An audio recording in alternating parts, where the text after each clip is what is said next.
যে খবরের দিকে এবার নজর রাখবো, ঝড় ও বৃষ্টিতে তছনছ হিঙ্গলগঞ্জের রমাপুর। ক্ষতিগ্রস্ত একাধিক বাড়ি, গবাদি পশুর মৃত্যু হয়েছে। বৈদ্যুতিক পোস্ট ভেঙে বিদ্যুৎ বিচ্ছিন্ন এলাকা। ঝড় ও বৃষ্টিতে তছনছ হিঙ্গলগঞ্জের রমাপুর, সেই ছবি দেখতে পাচ্ছেন আপনারা। লাগাতার আমরা দেখছি যে তৃতীয় দফা নির্বাচনের আগের দিন থেকে, অর্থাৎ 29শে এপ্রিলের আগে থেকেই কিন্তু শুরু হয়েছে একেবারে কালবৈশাখীর দাপট।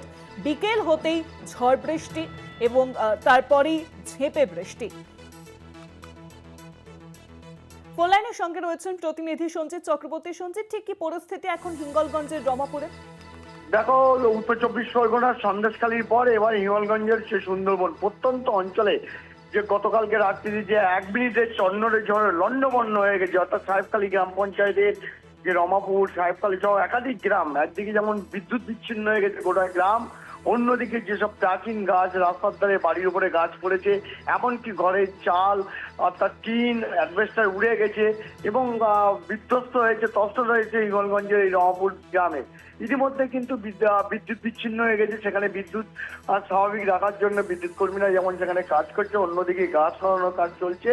এর মধ্যে বারবার এই প্রাকৃতিক বিপর্যয় গত 48 ঘন্টায় কিন্তু উত্তর চব্বিশ পরগনা সুন্দরবনে একদিকে বিশেষ করে সন্দেশখালী, গতকালকেই খুলনা অঞ্চলে কিন্তু যে তাণ্ডব অর্থাৎ ঝড়ের তাণ্ডবে একাধিক বাড়ি ক্ষতিগ্রস্ত হয়েছিল, জখম হয়েছিল 5 জন।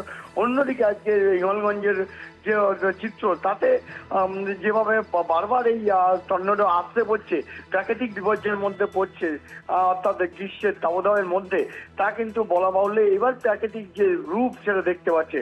অন্যদিকে যে ক্ষতির পরিমাণ বাড়ছে, অর্থাৎ একদিকে যারা ক্ষতিগ্রস্ত হয়েছে যারা গ্রামের মানুষ, অন্যদিকে যেসব গাছ ভেঙে পড়েছে, বিভিন্ন গাছ যেখানে ডাব গাছ রয়েছে, আম গাছ রয়েছে, সহ একাধিক যেসব গাছ রয়েছে সেগুলো ভেঙে পড়েছে, যার জন্য ক্ষতিগ্রস্ত হয়েছে।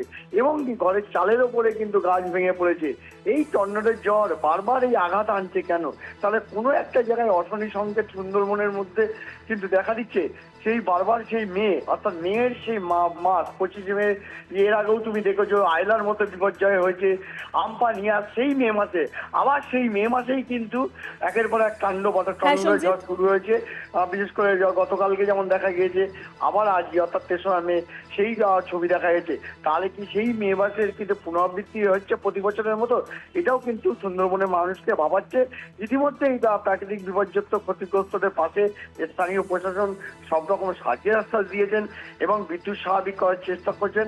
রাস্তায় যেসব গাছ পড়েছিল সেগুলো কেটে যান চলাচল স্বাভাবিক রাখার চেষ্টা করছে এলাকার প্রশাসন। একদম, অনেক ধন্যবাদ তোমায় সঞ্জিত। ফোন লাইনের সঙ্গে ছিলেন প্রতিনিধি সঞ্জিত চক্রবর্তী।